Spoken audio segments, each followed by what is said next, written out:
Algo aconteceu depois da maior vitória de Israel, e ninguém percebeu. Nenhum inimigo atacou, nenhuma espada foi levantada, nenhum alerta foi dado. Mas, naquele exato momento, Deus já havia se afastado. Imagine que você acabou de vencer a batalha mais impossível da sua vida. Os muros caíram, o inimigo foi destruído, o povo inteiro celebrava, e você estava convicto de que Deus estava do seu lado, porque estava. A vitória de Jericó foi sobrenatural, absoluta, inexplicável pela lógica humana. Nenhuma arma foi erguida contra os muros. Nenhuma estratégia militar foi usada. Apenas obediência, silêncio e a presença de Deus marchando na frente. Mas então, algo mudou. E ninguém percebeu. Não ainda. Josué 7 começa com uma das frases mais perturbadoras de toda a Bíblia. Antes mesmo de qualquer batalha acontecer, antes mesmo de qualquer movimento do exército israelita, o texto sagrado já declara o veredicto. Mas os filhos de Israel cometeram transgressão no tocante ao anátema. O veredicto veio primeiro, a descoberta veio depois. Isso é importante, isso muda tudo. Deus já sabia, Deus já tinha visto, Deus já havia registrado no livro eterno aquilo que um homem pensou ter escondido nas profundezas da sua tenda. E enquanto Israel marchava confiante, enquanto Josué planejava a próxima conquista, enquanto o povo dormia tranquilo achando que tudo estava bem, o pecado estava lá. Silencioso, enterrado, mas ardendo como brasa sob as cinzas. Esse homem se chamava Seatil, e ele estava prestes a aprender que não existe pecado verdadeiramente escondido. Não diante de Deus. A euforia da vitória. Para entender o peso do que aconteceu, você precisa sentir o que Israel estava vivendo naquele momento. 40 anos no deserto. 40 anos de espera, de provação, de morte, de promessa adiada. Uma geração inteira que não viu a terra prometida. Pais que morreram no meio do caminho. Filhos que cresceram ouvindo histórias de uma terra que jorrava leite e mel, mas nunca tinham pisado nela. E agora, finalmente, eles estavam lá. O rio Jordão havia sido cruzado a pé enxuto. Os sacerdotes entraram na água com a arca e as águas pararam. Milagre sobre milagre. E então Jericó, a cidade murada, a fortaleza impenetrável, o símbolo do poder cananeu, havia sido destruída pela simples obediência ao comando divino. 7 dias marchando, 7 vezes no 7º dia. Os sacerdotes tocaram as trombetas. O povo gritou, e os muros desmoronaram. Isso não foi estratégia humana. Isso foi a mão de Deus visível, palpável, inegável. O povo estava eufórico. Josué estava confiante. O nome do Senhor estava sendo glorificado em toda aquela região. Os reis cananeus tremiam de medo. A fama de Israel chegava antes deles. Era o momento perfeito. Era exatamente por isso que o diabo precisava agir. E ele não precisou ir muito longe. Ele já tinha um agente dentro do acampamento. O que a Seatil viu? A Bíblia não romantiza o pecado. Ela o descreve com uma precisão cirúrgica que deveria nos fazer tremer. Josué 7:21 da manhã registra as próprias palavras de Seatil, depois de ser confrontado. Ele mesmo descreve o que aconteceu. Vi entre os despojos um manto babilônico muito bom, e 200 siclos de prata, e um lingote de ouro de 50 siclos. Cobiçando-os, tomei-os. 3 verbos, 3 passos, 3 degraus para o abismo. Vi, cobicei, tomei. É a mesma sequência desde o jardim do Éden. Eva viu que a árvore era boa para comer, e agradável aos olhos, e desejável para dar entendimento. Viu, cobicei, tomou. O pecado raramente chega com uma placa escrito destruição. Ele chega com um manto bonito, com prata brilhante, com ouro que reluz, com algo que parece tão pequeno, tão inofensivo, tão fácil de esconder. A Seatil não planejou destruir Israel. Ele só queria aquele manto. Só queria guardar aquela prata. Só queria o ouro. Mas Deus tinha dado uma ordem clara. Crystal clear, como se diz. Não havia espaço para interpretação. Jericó era anátema, completamente consagrada ao Senhor para destruição. Nada poderia ser tomado para uso pessoal. Tudo pertencia a Deus. E a Seatil olhou para aquela ordem e decidiu que era grande demais para um manto tão bonito. A decisão que mudou tudo. Pense no que passou pela mente de Seatil naquele momento. O caos da batalha ao redor. Gritos, poeira, fumaça, o som dos muros desabando, soldados correndo em todas as direções. Quem ia notar? Quem ia ver? Era só um manto. Era só um pouco de prata. Era só um lingote de ouro. Ninguém estava olhando, mas alguém estava. A Seatil pegou os objetos. Escondeu debaixo das suas roupas. Voltou para a tenda, e enterrou tudo debaixo da terra, no centro da sua habitação. Enterrado, escondido, sepultado, ele deve ter dormido tranquilo naquela noite. Talvez até tenha participado das celebrações. Talvez tenha levantado as mãos na adoração junto com o povo. Talvez tenha dito amém quando Josué deu graças a Deus pela vitória. Por fora, tudo normal. Por dentro da tenda, enterrado, o pecado esperava. E Deus esperava também. A cidade de Ai. O nome da próxima cidade era Ai. Em hebraico, Ai significa ruína. Uma ironia cruel que a história registrou para sempre. Josué enviou espiões para reconhecer o território. O relatório voltou otimista. Ai era pequena. Não precisava de todo o exército. 2 ou 3 mil homens seriam suficientes. Perceba a confiança. Perceba a lógica humana trabalhando. Depois de Jericó, qualquer coisa parecia possível. O povo estava no alto da montanha espiritual. Não havia motivo para duvidar. Mas havia um problema que ninguém via. Josué 7:4-5 descreve o que aconteceu. Subiram pois do povo para lá cerca de 3 mil homens, e fugiram diante dos homens de Ai. Os homens de Ai feriram deles uns 36 homens, e os perseguiram desde a porta até Sebarim, e os feriram na descida, pelo que o coração do povo derreteu-se e ficou como água. 36 homens, 36 famílias que perderam um pai, um filho, um marido, um irmão. Por causa de um homem. Por causa de um pecado. Por causa de um manto enterrado debaixo de uma tenda. O pecado nunca é pessoal. Essa é a mentira que Satanás vende. É só entre mim e Deus. Não machuca ninguém. Mas 36 famílias em Israel poderiam testificar que isso é uma mentira. O pecado de um contamina a comunidade inteira. O pecado escondido de um homem colocou todo o exército em derrota. Josué na terra. A reação de Josué é uma das cenas mais humanas e comoventes de toda a Escritura. Então Josué rasgou as suas vestes e se prostrou com o rosto em terra diante da arca do Senhor até a tarde, ele e os anciãos de Israel, e lançaram pó sobre as suas cabeças. Um general no chão, com o rosto na poeira, com o coração partido. Não havia estratégia para esse momento. Não havia manual militar que ensinasse o que fazer quando a presença de Deus parece ter se retirado. Não havia solução humana para o que Israel estava enfrentando. E então Josué fez a única coisa que um líder verdadeiro pode fazer diante do inexplicável. Ele foi para a presença de Deus. E ele foi honesto, dolorosamente honesto. Ah, Senhor Deus, por que fizeste passar a este povo o Jordão, para nos entregar na mão dos amorreus, para nos destruíres? Oxalá nos contentáramos, e ficáramos além do Jordão. Você sente o desespero nessas palavras? Você sente a confusão, a dor, a crise de fé? Josué está questionando. Josué está clamando. Josué está no limite. E é exatamente aí que Deus fala. A voz que rompe o silêncio. A resposta de Deus não foi suave.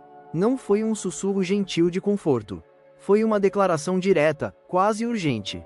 Levanta-te, porque assim jazes com o rosto em terra. Israel pecou, e também transgrediu a minha aliança que lhes ordenei. E também tomaram do anátema, e também furtaram, e também mentiram, e também meteram isso entre as suas coisas. Olha cada palavra, olha a repetição do também. Cada também é uma camada do pecado de Seatil. Tomaram, furtaram, mentiram, esconderam. Deus está descrevendo o pecado com precisão cirúrgica. Não genericamente, especificamente. Ele sabia exatamente o que havia acontecido. Sabia exatamente onde estava enterrado. Sabia exatamente quem tinha feito. E então vem a frase que tira o fôlego. Por isso os filhos de Israel não puderam permanecer diante dos seus inimigos. Não foi falta de preparo. Não foi estratégia equivocada. Não foi azar. Não foi superioridade militar do inimigo. Foi o pecado escondido de um homem que desarmou um exército inteiro. Deus não habita no meio do pecado. A unção não opera em território contaminado. E quando o pecado entra sorrateiramente pela porta dos fundos, não importa quão bem escondido, não importa quão profundamente enterrado, a presença de Deus se retira. E então o exército luta sozinho. E sozinhos, eles perdem. O processo de revelação. Deus não apontou o dedo diretamente para Seatil. Não disse o nome. Não deu o endereço da tenda, não disse, vão lá e desenterrem. Em vez disso, Deus escolheu um processo.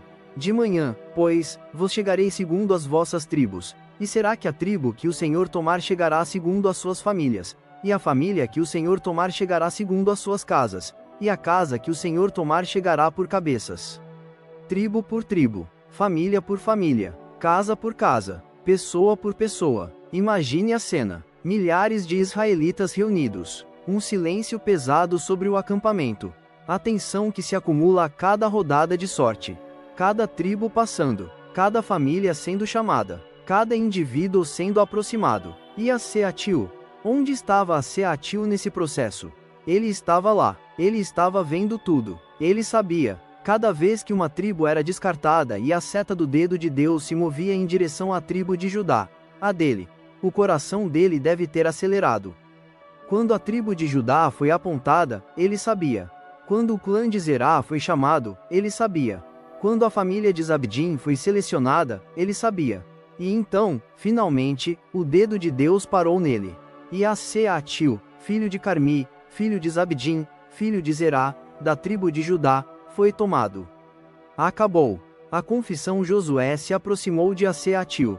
E as palavras que ele usou são de uma misericórdia perturbadora para o contexto. Meu filho, dá glória ao Senhor Deus de Israel, e dá-lhe louvor.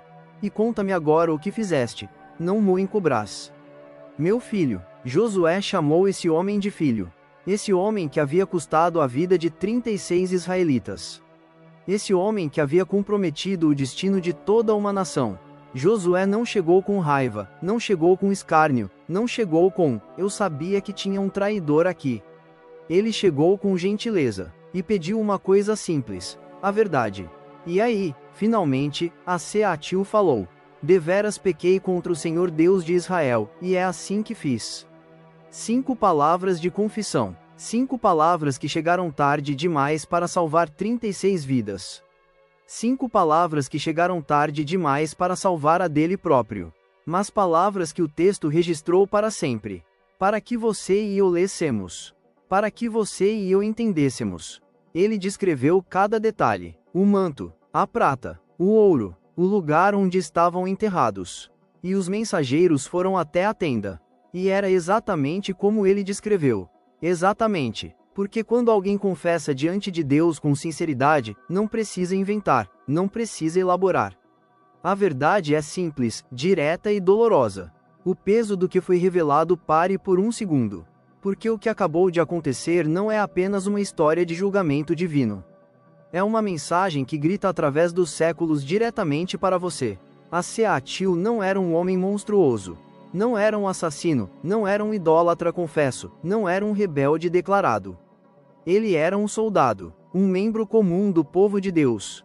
Alguém que havia cruzado o Jordão. Alguém que havia marchado em volta de Jericó. Alguém que havia visto os muros caírem. E ele tinha um segredo. Você tem algum segredo? Não estou falando de algo que você esconde dos outros. Estou falando de algo que você pensa que está escondendo de Deus. Aquela área da sua vida que você nunca quer examinar de perto. Aquele hábito que você justifica. Aquele pecado que você enterrou tão fundo que quase acreditou que sumiu. Porque o que Josué 7 nos ensina com uma clareza que dói é que não existe pecado verdadeiramente enterrado. Existe pecado que ainda não foi revelado. Há uma diferença enorme entre as duas coisas. O princípio do anátema. Para entender por que Deus reagiu com tanta seriedade, você precisa entender o conceito de anátema. Anátema, em hebraico, eren, não era simplesmente uma proibição. Era uma consagração total. Era o reconhecimento de que a vitória pertencia a Deus completamente. Que os despojos da batalha eram dele, não dos soldados. Que o povo não havia vencido pela força dos seus braços, mas pela graça do seu Deus. Quando a Seatil tomou aquele manto, aquela prata, aquele ouro, ele não estava apenas desobedecendo uma regra. Ele estava roubando de Deus. Ele estava dizendo, com as suas ações, eu também quero crédito por essa vitória. Eu também mereci um pedaço disso. É uma forma sutil de orgulho. Uma forma perigosa de apropriação indevida da glória de Deus. E isso é algo que Deus leva absolutamente a sério. O profeta Isaías registrou: a minha glória a outro não darei. Essa não é uma afirmação de insegurança divina. É a declaração de uma lei espiritual. Deus é a fonte de toda vitória, de toda graça, de toda conquista. Quando alguém toma para si o que pertence a ele, a ordem espiritual é perturbada. E quando a ordem espiritual é perturbada, o que vinha de cima deixa de descer. Quando a presença se retira, há algo que é mais aterrorizante do que a derrota para os inimigos. É a derrota causada pela ausência de Deus. Israel não perdeu para o exército de Ai porque Ai era mais forte. Israel perdeu porque a presença do Senhor havia se retirado do acampamento. E sem a presença de Deus, o exército mais poderoso do mundo se torna vulnerável. Isso é válido para nações, para igrejas, para famílias, para indivíduos. Quantas pessoas vivem a vida com rituais religiosos, com frequência à igreja, com vocabulário bíblico, com aparência de piedade, mas sentem que alguma coisa não está funcionando? Sentem que as batalhas que deveriam ser vencidas estão sendo perdidas? Sentem que as orações sobem mas parecem bater no teto? Talvez não seja falta de fé. Talvez não seja falta de oração. Talvez não seja falta de conhecimento teológico. Talvez seja um Seatil na tenda. Talvez seja algo enterrado que nunca foi confessado. Uma amargura que nunca foi entregue. Uma mentira que nunca foi corrigida. Um relacionamento que viola os padrões de Deus mas que foi justificado com 1000 argumentos diferentes. Um ódio disfarçado de julgamento legítimo. Um orgulho embrulhado em papel de humildade. Deus disse a Josué: não continuarei mais sendo convosco se não destruirdes o anátema do meio de vós. Não continuarei sendo convosco. Essa frase deveria fazer cada seguidor de Cristo parar completamente o que está fazendo e perguntar: Deus, existe algum anátema no meio de mim? A misericórdia dentro do julgamento. Há uma tensão poderosa em Josué 7 que muitas leituras superficiais não capturam. Deus poderia ter simplesmente deixado Israel ser destruído. Poderia ter abandonado o povo silenciosamente e deixado a consequência natural do pecado correr seu curso. Mas não foi isso que aconteceu. Em vez disso, Deus falou. Deus explicou. Deus deu um processo de restauração. Levanta-te, descobre o pecado, remove o mal do meio de vós. Há misericórdia nessa ordem. A revelação do pecado, por mais dolorosa que seja, é um ato de amor. Deus não estava destruindo Israel, estava tentando salvar Israel. O processo humilhante de tribo por tribo, família por família, era uma oportunidade para que o culpado se apresentasse voluntariamente. Uma última chance de confessar antes que a mão do julgamento caísse completamente. A Seatil não se apresentou. Ele esperou ser apontado. E essa é uma diferença que importa. Porque quando Josué disse: meu filho, dá glória a Deus e conta-me o que fizeste, ele estava oferecendo uma última janela. Uma última possibilidade de que a confissão viesse do coração antes de vir pela força da revelação divina. A Seatil deixou essa janela fechar. E você? Se Deus estivesse te chamando agora, não pelo processo dramático de sortes diante de Israel, mas pelo movimento suave do Espírito Santo dentro de você, você se apresentaria voluntariamente? A CAN. E você não é por acaso que a Bíblia registrou esse episódio com tanto detalhe. Não é para nos contar a história de um homem mau que foi punido por Deus. É para nos contar a história de um homem comum que tomou uma decisão aparentemente pequena, que pensou que podia esconder, e que não percebeu o tamanho das consequências até que fosse tarde demais. A Seatil não acordou naquele dia pensando: vou destruir a minha família e colocar Israel em derrota.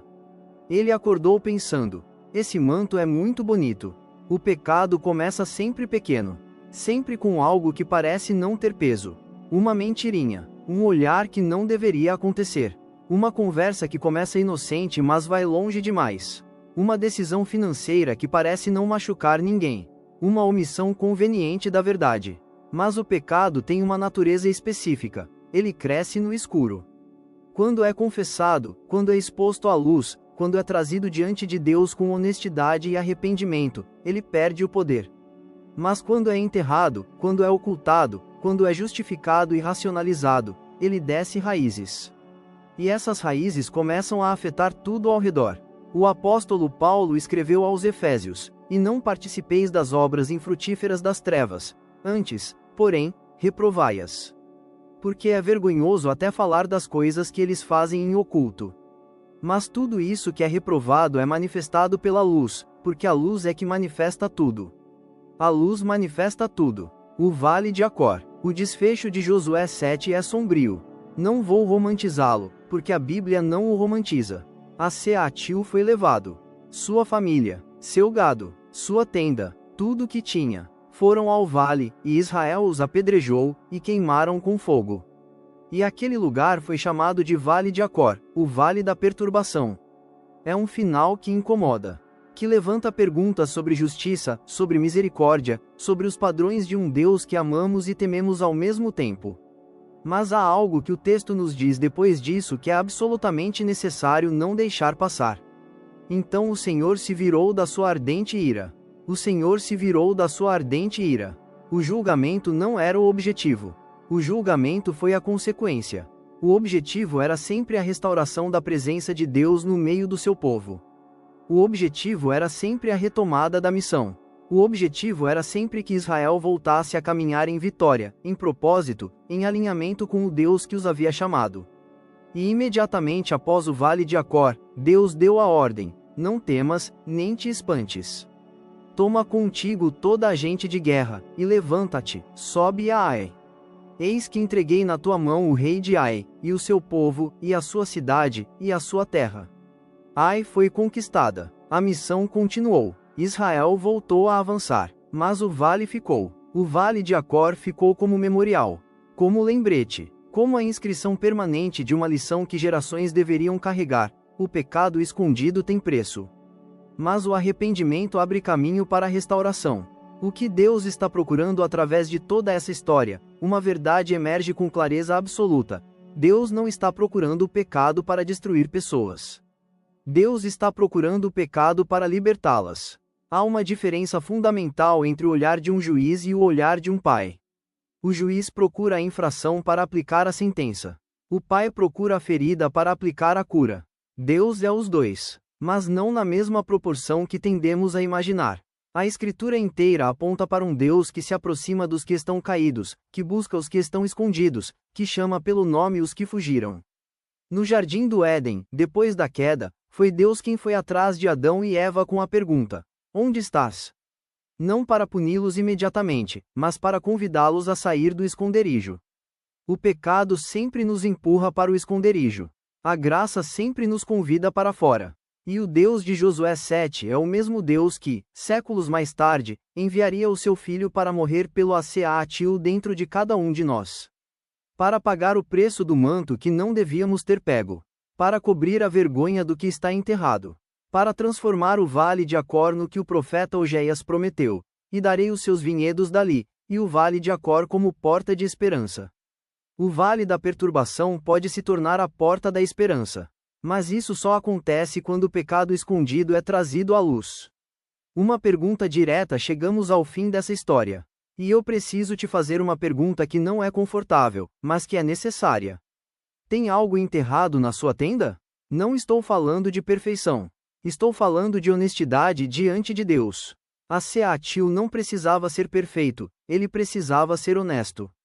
Ele precisava se apresentar antes de ser apontado. Ele precisava dar a Deus aquilo que Deus já via. O que você tem escondido que acha que Deus não vê? Qual é o manto da sua vida? Qual é a prata enterrada? Qual é o ouro que você pegou e enterrou e pensa que está seguro lá embaixo? Porque a mensagem de Josué 7 não é uma mensagem de condenação. É uma mensagem de urgência. É Deus dizendo: antes que você perca mais batalhas que não precisava perder. Antes que mais 36 pessoas ao seu redor paguem o preço do seu pecado oculto. Antes que a presença de Deus se retire ainda mais, traz isso à luz. Confessa. Remove o anátema. O texto sagrado diz em 1 João 1:9. E essa não é uma promessa vaga, é uma garantia. Se confessarmos os nossos pecados, Ele é fiel e justo para nos perdoar os pecados e nos purificar de toda a injustiça. Toda a injustiça. Não parte. Não aquela que parece menor. Não aquela que você acha que merece ser perdoada. Toda. O fim do esconderijo a Seátio enterrou o manto. Mas Deus levantou o chão.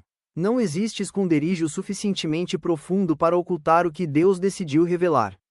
Não existe tenda suficientemente espessa. Não existe camada de terra suficientemente grossa. Mas aqui está a diferença que muda tudo. Quando Deus revela o pecado para julgamento, o processo é público, doloroso e tardio. Quando Deus revela o pecado para restauração, o processo é privado, doloroso mas redentivo. A confissão voluntária ativa a misericórdia. O esconderijo força o julgamento. Você ainda tem tempo de se apresentar antes de ser apontado. Josué disse a Seátio: meu filho, dá glória ao Senhor. E Deus está dizendo a você, agora, com a mesma gentileza impossível de um pai que conhece cada detalhe do que está enterrado na sua tenda: meu filho, minha filha, dá glória ao Senhor. Conta-me o que fizeste, não me encobras. Porque Ele já sabe, porque Ele sempre soube, e porque Ele não quer o vale de Acor para você, Ele quer a porta de esperança. Havia um pecado escondido, e Deus decidiu revelar, não para destruir, para salvar. A pergunta não é se Ele sabe. A pergunta é: quando você vai parar de enterrar? Referências bíblicas: Josué 7 versículo 1 a 26, 1 João 1 versículo 9, Efésios 5 versículo 11 a 13. Ogeias 2 versículo 15, Isaías 42 versículo 8, Gênesis 3 versículo 6.